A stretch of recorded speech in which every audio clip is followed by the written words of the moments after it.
ഇപ്പോൾ ശ്രീ VPP മുസ്തഫ ചേരുന്നുണ്ട്. മുസ്തഫ, ആദ്യം തന്നെ കെ സുരേന്ദ്രന്റെ ഒരു ഫേസ്ബുക്ക് പോസ്റ്റിലേക്ക് താങ്കളുടെ ശ്രദ്ധയെ ആകർഷിക്കുകയാണ്.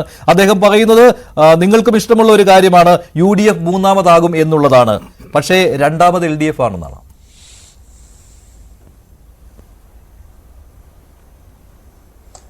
അല്ല, കെ സുരേന്ദ്രന് സ്വപ്നം കാണാൻ അവകാശമുണ്ടല്ലോ.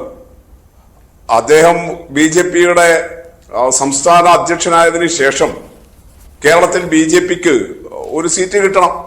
നേരത്തെ ഉണ്ടായിരുന്ന നിയമം അക്കൗണ്ട് പൂട്ടിപ്പോയി. അത് 2016 തുറന്നതാണ്.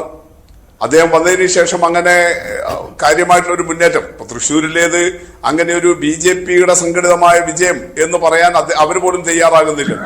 അപ്പൊ സ്വാഭാവികമായിട്ടും അദ്ദേഹത്തിന്റെ തസ്തികയെ സംബന്ധിച്ച് അല്ലെങ്കിൽ BJPയുടെ സംസ്ഥാന പ്രസിഡന്റ് എന്നുള്ള നിലയിൽ അദ്ദേഹത്തിന്റെ പ്രവർത്തനത്തെ സംബന്ധിച്ച് BJPയിൽ തന്നെ വലിയ ആക്ഷേപങ്ങൾ ഉയർന്നു വന്നിരിക്കുന്നു. ഇപ്പൊ സന്ദീപ് വാര്യർ അത് BJPയിൽ നിന്ന് പുറത്തു പോകാൻ ഇടയായ സാഹചര്യം ഉൾപ്പെടെ അങ്ങനെയാണല്ലോ.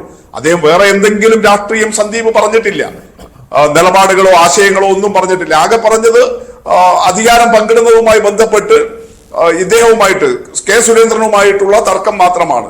അപ്പൊ അതുകൊണ്ട് സുരേന്ദ്രനെ സംബന്ധിച്ച് അങ്ങനെ ഒരു സ്വപ്നം തൽക്കാലം 2 ദിവസത്തേക്ക് കാണാം.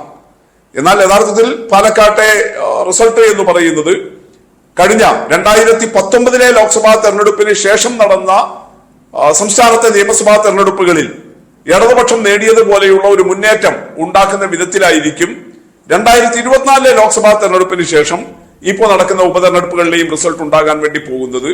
ആ നിലയിൽ 23-ാം തീയതി LDFന്റെ വിജയം പ്രഖ്യാപിക്കുന്ന, LDFന്റെ വലിയ മുന്നേറ്റം പ്രഖ്യാപിക്കുന്ന വിധിയെഴുത്തായിരിക്കും നമുക്ക് കാണാൻ വേണ്ടി കഴിയുക.